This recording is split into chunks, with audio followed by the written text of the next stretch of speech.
오늘 말씀은 고린도전서 1장 18절 26절에서 29절입니다. 고린도전서 1장에 우리가 알고 있는 말씀들이 너무 좋은 게 많아가지고 다 읽고 싶었지만 이렇게 나눠서 읽겠습니다. 1장 18절 다 같이 한 목소리로 읽겠습니다. 십자가의 도가 멸망하는 자들에게는 미련한 것이요 구원을 받는 우리에게는 하나님의 능력이라. 우리 26절부터 읽겠습니다. 시작. 형제들아 너희를 부르심을 보라. 육체를 따라 지혜로운 자가 많지 아니하며 능한 자가 많지 아니하며 문벌 좋은 자가 많지 아니하도다. 그러나 하나님께서 세상에 미련한 것들을 택하사 지혜 있는 자들을 부끄럽게 하려 하시고 세상의 약한 것들을 택하사 강한 것들을 부끄럽게 하시려 하시며 하나님께서 세상의 천한 것들과 멸시받는 것들과 없는 것들을 택하사 있는 것들을 폐하려 하시다니 이는 아무 육체도 하나님의 앞서 자랑하지 못하게 하려 하심이라. 아멘. 자, 오늘 우리 말씀 다 같이 보시겠습니다. 자, 여러분 가고 싶은 나라들 혹시 있나요? 가고 싶은 나라들? 저는 프랑스를 그렇게 가고 싶더라고요. 프랑스 파리를. 네, 너무 가고 싶어요. 가고 싶은 나라 중에 미국 라스베가스도 이렇게 포함돼요.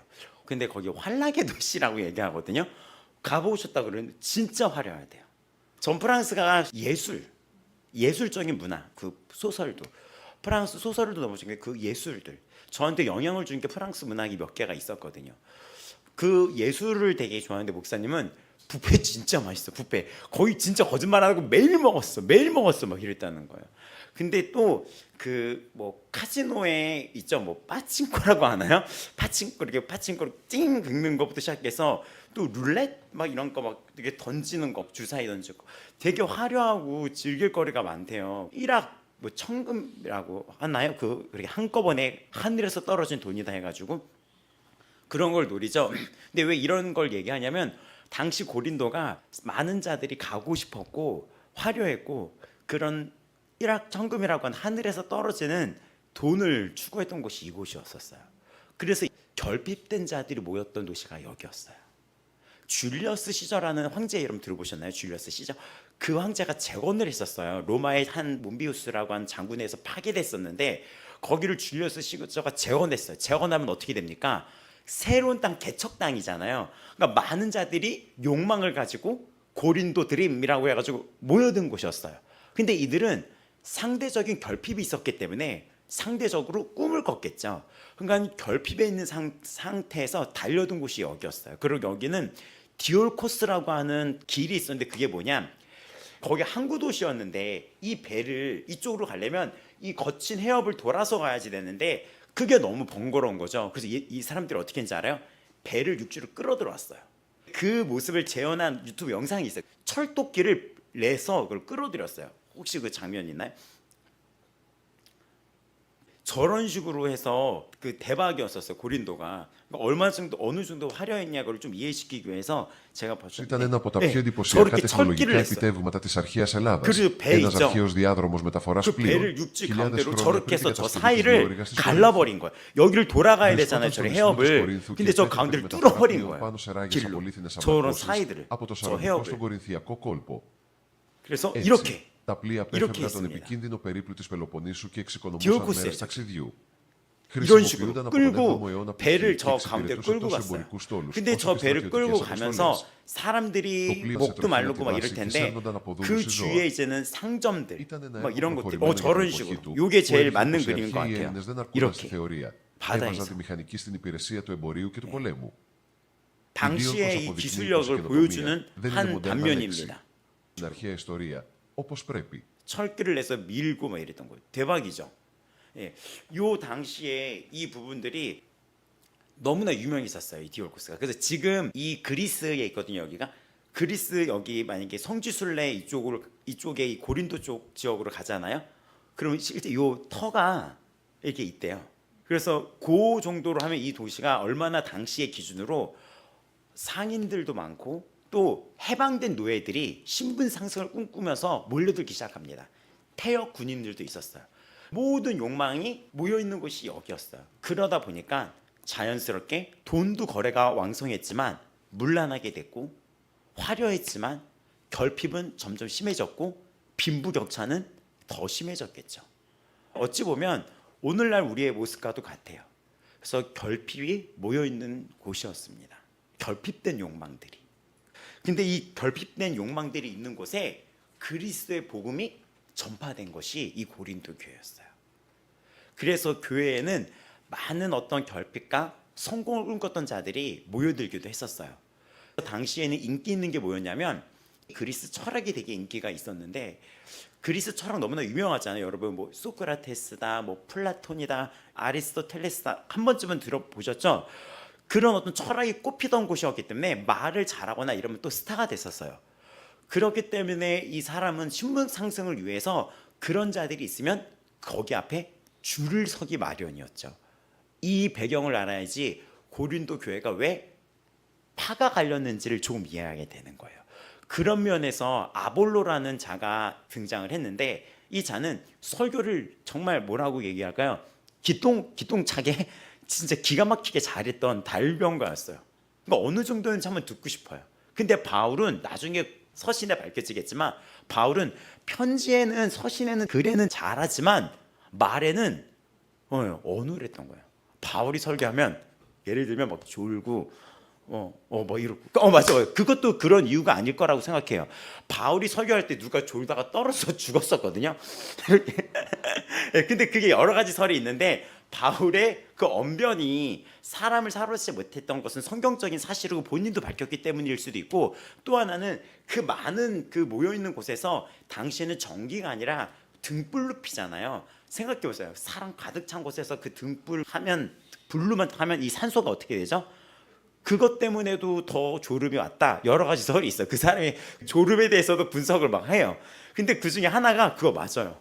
얼마나 그랬으면은 졸아서 이게 떨어지는 것까지도 잊지 못할 정도로, 떨어져 죽을 정도로 그랬냐 할 정도로. 그래서 설교권에 있어서 내 설교가 말이 좀 어눌하다 하는 분들은 이걸로 많은 유한을 얻으면 돼요. 근데 이건 바울도 인정을 했던 거예요. 어찌됐든 당시에 이 스타들은 굉장히 성공의 그 지름길이 됐기 때문에 이 교회 안에도 그런 사상이 침투해 들어온 거예요. 그럼 누구 앞에 서야지 내가 누구의 제자라고 유명해지겠어요? 달변가 앞에 서야지 그 아볼로가 유명해지니까 그 아볼로의 제자라고 이렇게 줄을 서야겠다. 그러니까 세상적인 가치 판단이 교회 안에 들어온 거죠. 근데 이것은 이 당시의 이야기만이 아니죠. 오늘날도 교회 안에는 성공과 야망이 몰려든 곳이 교회일 수도 있어요. 우리가 왜 고린도 전서고 왜 후서이냐, 왜 이 시대의 고린도 전후서이냐, 우리가 맞게 가고 있냐, 우리의 신앙은 지금 어디쯤 가고 있나를 한번 묵상해 볼 필요가 있어요. 우리가 입고 산 건 무엇이지? 숫자, 세력, 모임 숫자들, 그 교회가 갖고 있는 물질과 숫자가 힘이 돼서 그 교회가 우리나라를 대표하는 교회가 돼버렸고, 교회는 그거를 유지하고 성도를 숫자로 봐요. 부사역사를 했었을 때 누가 이렇게 빠졌어요. 근데 왜가 중요하지 않습니까? 이 성도에게 무슨 일이 있었는지. 그게 중요한 게 아니라 숫자로 저를 책찍질 하더라고요. 이런 얘기를 다 푸는 이유가 한국 교회의 대형 교회 뭐 이런 모든 현실들 피해갈 수 없을 거예요. 그러면 작은 교회는 괜찮냐?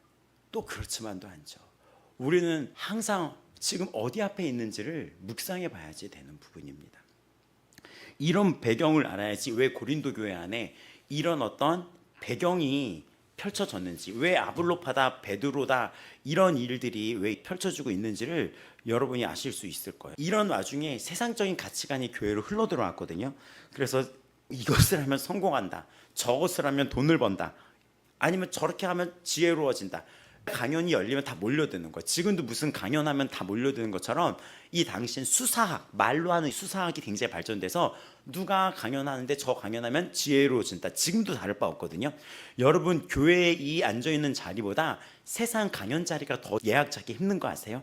그 사람이 마치 카운셀링 한다고 하나요? 어떤 상담자처럼 그 사람 그냥 한 강연자인데 인생의 고민을 거기다 다 얘기하더라고요. 또 자기 개발서가 엄청 많죠. 요즘에 예전에 뭐 하면 성공한다 이런 시리즈처럼 당시에도 그랬었고 지금도 이런 것들이 있었습니다.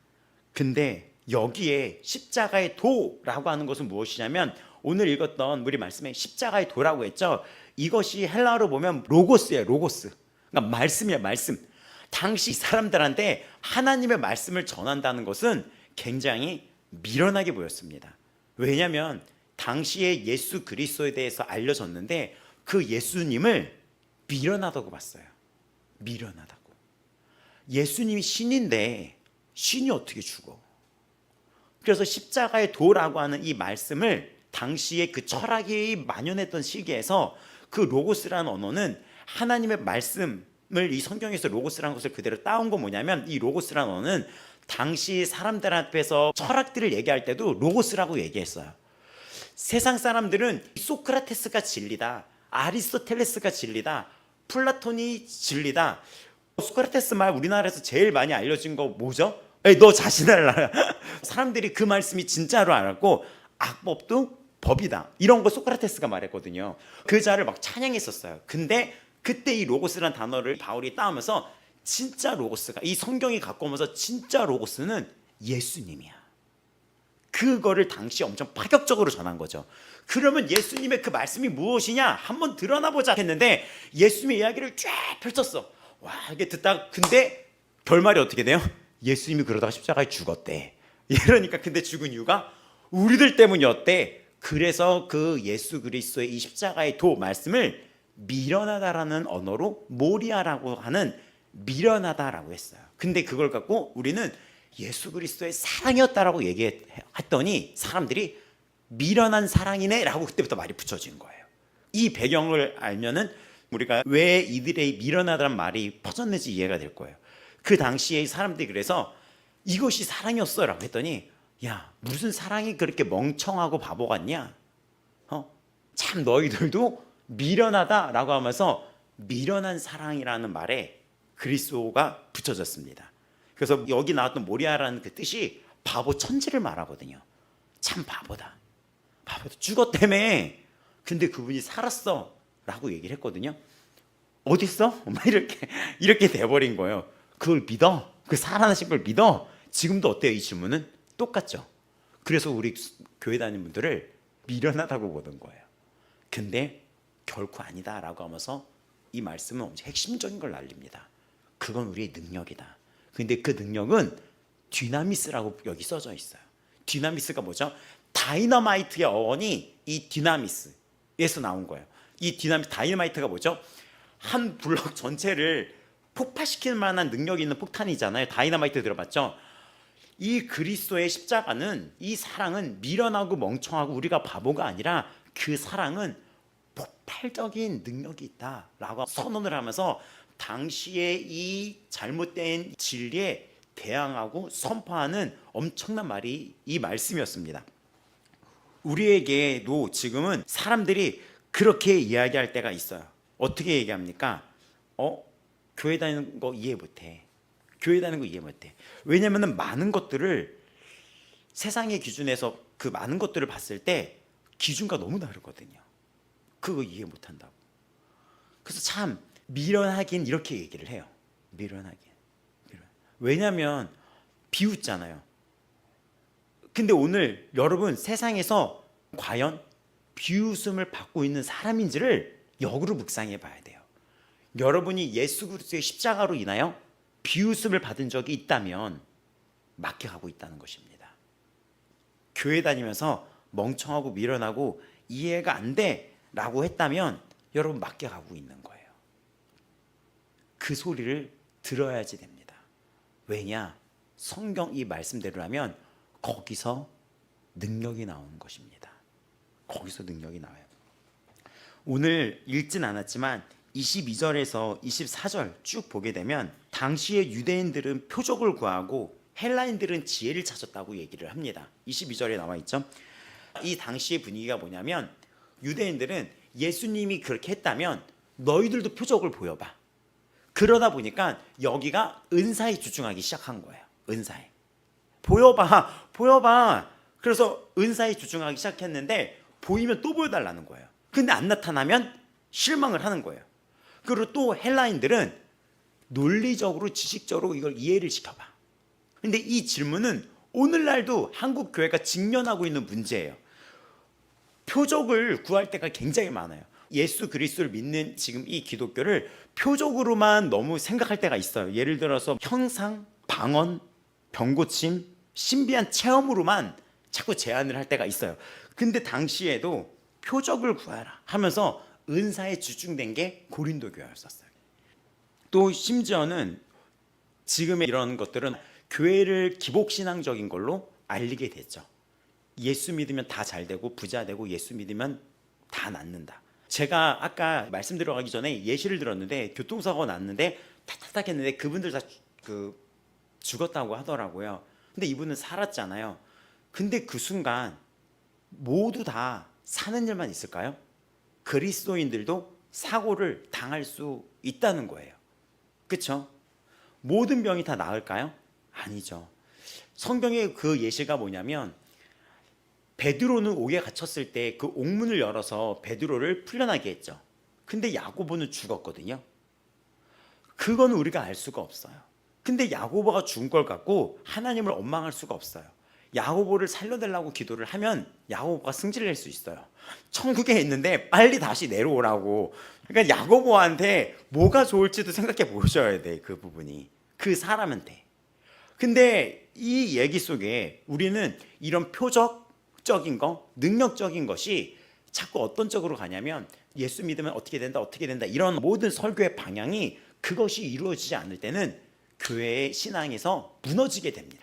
은사만을 추구했던 교회의 성도들이 이탈이 많고 믿음이 잘 자라지 않는 것은 그 안에 말씀이 없었다는 거예요. 근데 십자가의 도, 그게 말씀이랬죠. 그 말씀이 우리에게 폭발적인 능력을 준다는 것이 고린도 전서 1장의 핵심이에요. 이 고린도 교회를 여는 이 말씀이 결국에는 말씀이 우리에게 폭발적인 능력을 준다는 거예요. 근데 이들이 표적만 추구하다가 말씀을 잃어버리면은 이들도 같이 무너집니다. 이런 경우 많이 보지 않았어요? 방언 해갖고 방언 능력 다 받게 했는데 결국 이들이 성화가 안 되고 다 세상으로 떠난 친구들 되게 많이 봤었어요. 그리고 방언만 하다 보니까 이 기도가 습관적이 되고 이 사람이 방언을 하면 듣기에 방언이 굉장히 거슬릴 때가 많아요. 그래서 그런 분들에게 제가 가끔 멈추시고 한국말로 기도하겠습니다 하면은 기도를 못해요. 문제가 있는 거예요. 그럼 그 사람의 기도는 기도가 아니었다는 거예요. 그리고 어떤 방언이 마치 성령 막는 것처럼 오해를 하는 부분이나 아니면 자꾸 뭔가 표적들, 뭐 사람의 신체가 어떻게 된다거나 이 모든 것들이 왜 하냐는 거죠. 왜?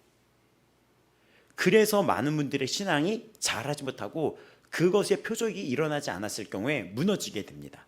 또 하나는 이거를 인정을 안 하는 거예요. 이거에 있어서 열매가 안 좋은 걸 알고 아예 성령의 능력을 부인하는 쪽입니다. 그래서 어느 정도냐면 기도도 소리내서 안 내요. 주여 하는 것도 잘못됐대요. 그래서 가끔 유튜브에 보면 주여 하고 이런 기도가 잘못됐다라고 올리는 분들이 있어요. 그리고 이분들은 소리내서 찬양하는 것도 금하고 있어요. 신기하게 성경을 보면 성경에 나왔던 구약시대의 일도 지금 일어나는 일이고 2000년 전에 일어났던 일도 지금 일어난다는 일입니다. 그래서 말씀 앞에서 계속 논리적으로 말해요. 제가 전에 교회에서 5주의 코스 새가족반에서 한번 파트를 맡아서 성령론과 창조론에 대해서 한 적이 있었는데 대학생 애들이 앉아 있었어요.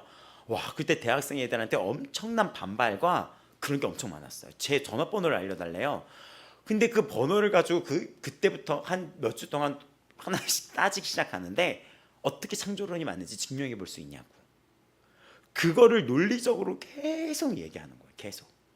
그래서 이 고린도 전후서를 보면은 말이 아니라 능력이 있다는 것을 굉장히 강조해요. 능력이 있다는 거. 여러분 근데 십자가의 도, 십자가의 말씀 앞에 뭐가 붙죠? 이 말씀 앞에 십자가가 붙죠? 우리가 이 십자가가 뭔지를 알아야 돼요. 여러분 그리스도인들이 십자가를 도구로 사용할 때가 많아요. 금나와로 뚝딱, 은나와로 뚝딱이에요. 부디 여러분의 기도의 앞순위가 진정으로 여러분 삶 속에서 바뀌길 바랍니다. 세상적인 기도 하지 말라는 거 절대 아니에요. 하셔야죠. 해야죠. 우리가 이 땅을 육신을 찾아가는데 강구해야죠. 하지만 그것만으로 평생을 채워져 있는 분들이 있어요. 앞자리가 바뀌어야 돼요. 십자가가 있어야지 돼요. 내가 나를 죽이고 순종해야 되는 그것이 있어야 돼요. 여러분, 십자가는 도구가 아니라 자리입니다. 어떤 자리입니까? 하나님께서 독생자 아들 예수 그리스도를 내어주신 사랑의 자리였고, 또 예수님께서 자신을 다 비워서 죽기까지 복종하신 자기 부인의 자리였었어요. 십자가는 도구가 아니라 자리였어요. 예수님이 그때 힘없이 조롱당하고 십자가에 매달려 돌아가셨는데, 그때 인간의 눈에는 그게 실패처럼 보였거든요. 하지만 약해 보였던 그 순간에 우리의 모든 죄값이 치러졌고 사망 권세는 깨어졌으며 사탄의 고소권이 무력화되어 버렸습니다. 사탄의 참소가 이게 뭐라고 그러죠? 골로새서에 보면은 다 찢어버렸다 그랬잖아요. 무력화되어 버렸던 자리였어요. 하나님은 가장 약해 보였던 방식으로 가장 강력한 일을 해버리신 거예요. 또 교회는 지금 보면 자극적이고 기적, 또 세련된 말씀실을 좋아할 수 있어요. 하지만 십자가에서 우리를 위해 죽으신 그리스도 한 분만을 붙들어야 되고, 현재 한국 교회도 돌아가야 될 자리는 십자가의 자리입니다. 교회 안에도 분열이 일어나잖아요. 십자가의 자리가 없기 때문이에요. 십자가의 자리는 내가 나를 내어준 자리고, 견딘 자리고, 인내했던 자리고, 순종했던 자리고, 사랑했기 때문에 내어준 자리였죠. 그 자리가 비어버린 거예요. 그 자리가 비어버렸고 도구가 되었기 때문에 서로의 목소리가 많아졌으며 말씀이 능력을 발휘하지 못하며 자리가 빈자리가 돼버린 거예요. 그래서 우리 요한계시록의 7교회에 보면은 죽은 교회다 라고 얘기하는 거예요. 죽었다 라고 얘기하는 겁니다. 죽은 교회가 있다는 거예요. 죽었다는 건 무엇입니까? 성령님은 살아계신 분인데 주님의 자리가 비어있는 교회라는 거예요. 그러면 어떻게 말할 수 있죠? 예수님 없이도 교회가 운영될 수 있다는 거예요. 성령님 없이도 교회 다닐 수 있다는 거예요. 내 안에 성령님이 없이도. 무서운 얘기입니다. 오늘 이거를 생각해 봐야지 돼요. 여러분, 기도했는데 병이 오랫동안 낫지 않을 수가 있거든요. 기도했는데 오랫동안.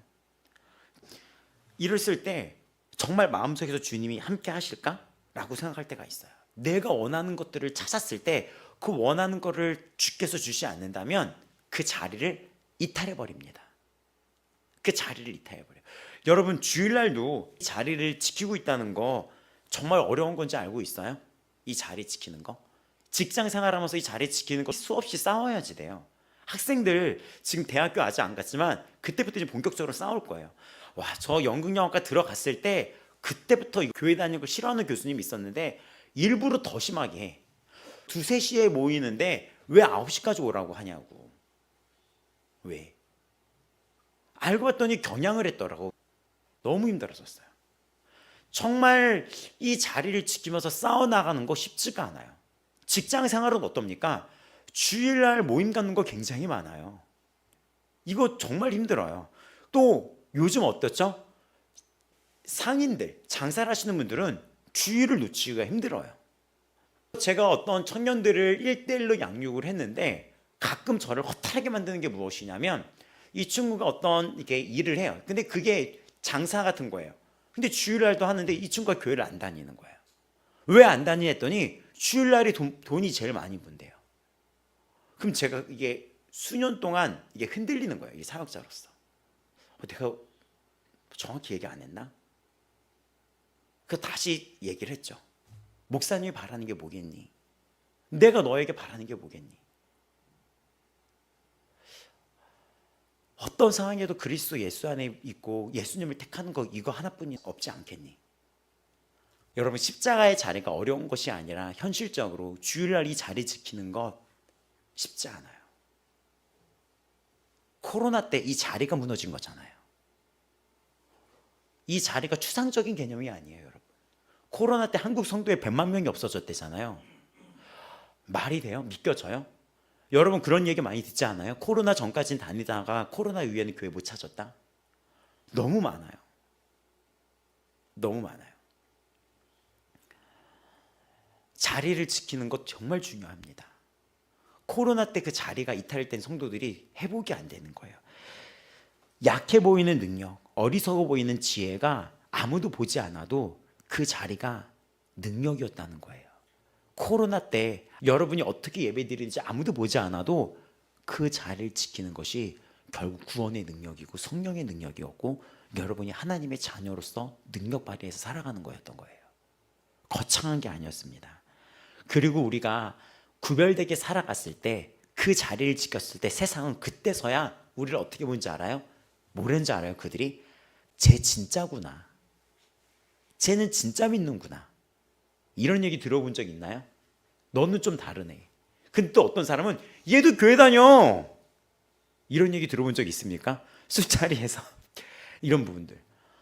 자리를 지킨다는 거 쉽지 않아요. 하지만 구별되의 말씀에 순종했을 때 그때 세상이 여러분을 통하여 책망 받습니다. 빛으로 살아갈 때 책망을 줄 수 있는 거예요. 여러분이 미련하다는 얘기를 들어보셨고 하지만 그 미련하다는 이야기 속에서 그들은 진짜 믿는다는 걸 알게 돼요. 그게 여러분 복음 전파예요. 그래서 고린도 전서는 전도에 미련한 것이라고 말한 거예요. 이해하십니까? 전도에 미련한 것이 무엇이냐면 복음적인 삶을 살아가는 것이 전도이며 그것이 전도에 미련한 것을 통하여 세상에 택함 받은 자들을 부르고 있다는 것입니다. 여러분 전도를 할 때 누가 저한테 이렇게 얘기하더라고요.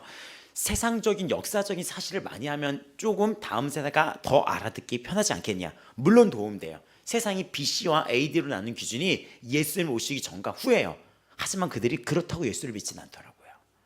또 표적. 예전에 있던 목사님은 왜 표적을 보였냐? 이 사람이 너무 안 믿었대요. 너무 안 믿어가지고 귀에다 대고 뭐라고 했냐면 너 이제부터 벙어리가 될 거야 했더니 그때부터 얘가 벙어리가 되고 너 이제부터 보여도 안 믿지? 너 이제부터 보이지 않을 거야 했더니 진짜 눈이 멀었다는 거예요.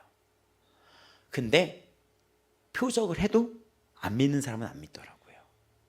그래서 우리가 전도에 미련한 것이라고 했던 그 전도가 복음을 얘기하는데 결국엔 최고의 전도는 그 자리를 지키는 거예요. 구별되게 복음으로 살아가는 겁니다. 다른 사람이 손가락질을 해도 세상에서는 지혜를 찾고 수사학적인 지성주의가 넘어서 인본주의로 빠지고 있잖아요. 그런 것들이 교회에 침투하고 있지만 우리는 십자가에 못 박힌 그리스도를 전합니다. 이게 23절 24절이에요 23절 24절의 내용을 보게 되면은 그리스도는 하나님의 능력이요 하나님의 지혜니라 24절인 거죠. 23절 십자가 못 박힌 그리스도를 우리는 전한다라는 거예요. 그러니까 우리는 인생의 문제 해결 표적이나 지적인 만족이나 인본주의가 아니라 나의 죄 때문에 죽으신 예수님을 만나는 것이에요. 여러분 이걸 알아야 돼요. 나의 죄 때문에 죽으신 예수님을 만나는 자리인 거예요. 우리가 이렇게 얘기를 하죠. 내가 교회를 다녔어. 기도했는데 이 모양 이 꼴이잖아. 내가 교회를 다녔어. 근데 내가 지금 안 채워지잖아. 내가 교회를 찾았어. 예수님 불렀는데 난 여전히 이 모양이잖아. 여러분 그거 아니에요. 나의 죄 때문에 죽으신 예수님을 만나는 자리야. 나의 죄 때문에 죽으신 그거예요. 그거 신앙생활 잘못하신 거예요. 계속해서 이런 말이 너무나 많이 들려와요. 여러분 나를 대신하여 죽으신 십자가 그분을 만나는 자리예요. 그분을 만나는 자리예요. 거기서 출발하는 거예요. 어떤 목사님은 이렇게 이 부분을 설교를 하시더라고요. 인생은 60부터다 라고 얘기하잖아요. 그게 아니라 인생은 십자가부터다. 거기서 우리의 삶이 거듭나서 시작된 거 아닙니까?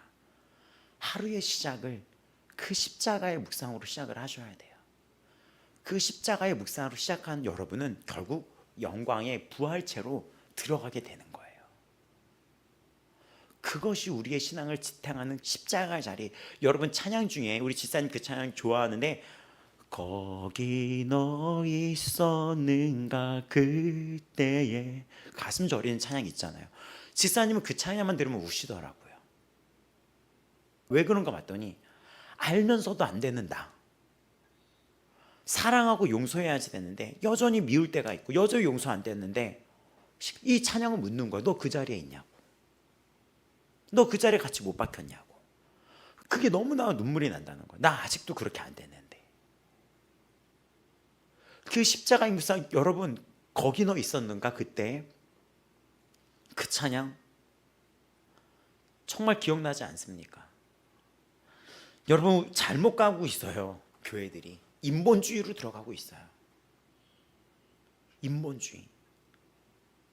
바울은 26절에 뭐라고 얘기하냐면 우리의 시선을 우리 자신에게 돌리게 하면서 형제들아 너희를 부르신 이를 보라. 육체를 따라 지혜로운 자가 많지 않고 능한 자가 많지 않으면 문벌 좋은 자가 많지 아니한다. 이것은 무엇이냐면 당시에 이 교회 안에는 결핍된 속에서 욕망을 추구했던 자들이 많았던 거예요.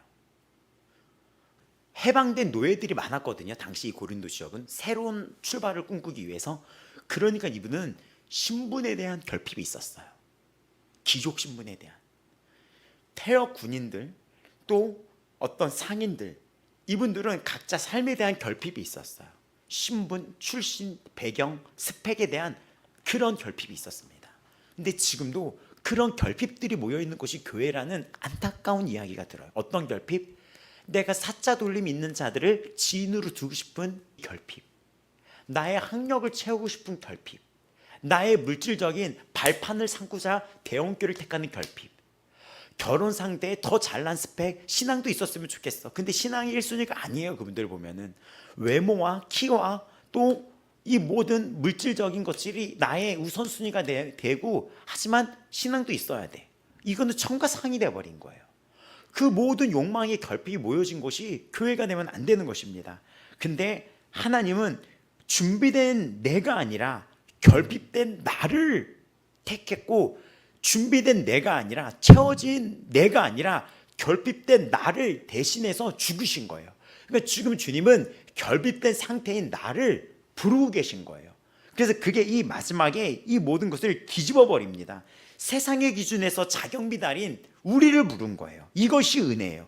부족함에도 불러주셨고 그 사랑의 출발점이 기독교입니다. 여기 27절에서 29절을 보면은 이 모든 없는 것들을 택하고 약한 것들을 택했다는 거예요. 미련한 것들을 택했다는 거예요. 근데 저는 이 말씀 너무 좋아해요. 개인적으로 너무 좋아해요. 제가 연약하고 마음이 정말 약해질 때, 내 자신이 너무나 부족할 때 이 말씀을 너무 사랑합니다. 살면서 결핍을 많이 느껴요. 나는 이런 부모 밑에서 태어나지 못했고, 나는 이런 결핍이 있고, 나는 우리 가정 환경은 이렇고. 근데 하나님은 그런 나를 택했다는 거예요. 그런 나를 들어서 세상을 복음으로 부끄럽게 책망시킨다는 거예요. 빛으로 살아가는 나를, 그런 환경에서도 빛으로 나아가고 할렐루야 평안하게 웃으면서 기뻐하는 나를 보면서 세상은 부끄러움을 느끼게 만드는 거예요. 여러분 웃고 기쁘고 행복하고 이 모든 복음 안에서 여러분의 이 모습을 통하여 세상은 부끄러움을 느끼는 것입니다. 이 말씀 보세요. 천한 것과 멸시받는 것과 없는 것들을 택해서 있는 것들을 폐하려 하시나니 하나님은 태초에 무에서 유를 창조하셔서 창조의 능력을 보여주셨습니다.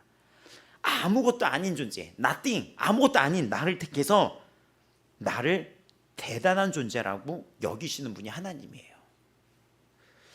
다윗이라는 소년을 통해서 골리앗을 쓰러뜨렸고, 마태복음 1장의 족보를 보면 기가 막힌 족보가 있죠. 기생, 그렇죠? 또 보면은 밧세바, 다윗, 간통, 간음, 이런 자들을 택한 거예요. 그럼 이걸 보면서 나도 뭐를 느끼죠? 나를 택해서 하나님이 나 역시도 하나님의 귀한 크신 일을 펼치시겠구나. 나를 통하여 하나님의 나라가 이어가겠구나. 이거를 알 수가 있죠. 그래서 우리는 오늘 믿습니다 라고 했었을 때 그 믿습니다라는 건 무엇입니까? 일단 나의 약함을 인정하는 거예요. 고린도서 12장 10절은 나의 약한 그때의 약함이 강함이다 라고, 이 고린도 이 전후서는 그렇기 때문에 이러한 구절들로 마무리를 하는 부분들이 많습니다. 약함이 자랑이다. 또 뭐가 있습니까? 고린도서 4장 7절도 우리가 이 보배를 질그릇에 가졌다. 질그릇을 깨지기 쉬운 거거든요. 이는 큰 능력이 하나님께 있고 우리에게 있지 아니함을 알게 하려 함이라. 맞습니다. 우리는 연약합니다. 근데 우리가 이 연약함을 알고 사는 것은 능력이 나에게서 오는 것이 아니라 하나님께서 온다는 것을 알게 하기 위함이에요. 내가 이 말씀을 너무 좋아해요. 정말로. 나를 택해서 하나님은 자랑스러워 하시려고 하는구나. 당신을 하나님은 자랑스럽게 하기 위해서 하나님의 자랑으로 부른 거지 당신이 스스로를 채찍질하고자 부른 것이 절대 아닙니다. 또 고린도서 12장 9절에서 10절은 쭉 보게 되면은 내가 크게 기뻐함은 이 약한 것들에 대해서 자랑하니 그리스도의 능력이 내게 머물게 하려 함이라. 여러분, 약함이 곧 기회입니다. 주님을 만날 수 있는 기회예요. 나의 힘을 빼고 저는 할 수 없어요. 내가 이래요. 저 이렇습니다. 이 부족함은 숨겨야 할 부끄러움이 아니에요. 하나님의 능력이 담길 수 있는 그릇입니다. 또 제가 경험했던 이 수많은 약점들은 또 하나 깨달은 게 있어요. 누군가를 살릴 수 있는 엄청난 도구와 자원이 됐다는 거예요. 저는 평생에 부끄러웠고 평생에 숨기고 싶은 것들이 너무나 많았던 자들이에요. 지금도 있어요. 근데 그럴 때마다 저는 어떤 마음으로 들어오냐면 나와 같은 자가 이 말씀을 묵상하면서 지금 이 시간에도 있겠구나. 나는 그리스도 안에 있지만 나와 같은 자 중에 그리스도 밖에 있는 자들에게 너무나 긍휼이 가더라고요. 그러면서 기도가 어떻게 되냐면 오늘도 올라올 때 지금 이 시간에도 나와 같은 자, 나와 같은 삶을 산 자가 있다면 하나님, 저 그 사람들 만나게 해주세요. 이런 고백이 나오더라고요. 약함은 자랑이 되었어요. 바울은 핍박을 했던 자였는데 핍박을 다듬을 견딜 수 있다는 건 무엇이냐면 핍박받는 자의 심정을 바울은 굉장히 남다르게 경험을 했었을 거예요. 자기가 핍박을 했었던 사람이었기 때문에. 그렇기 때문에 그 자가 핍박을 견뎌냈습니다. 십자가의 삶을 살아내시기 바랍니다. 십자가의 능력을 붙잡는다는 것은 내 자아를 못 받는 삶의 방식을 택하고 십자가의 자리에 끝까지 함께하는 것입니다.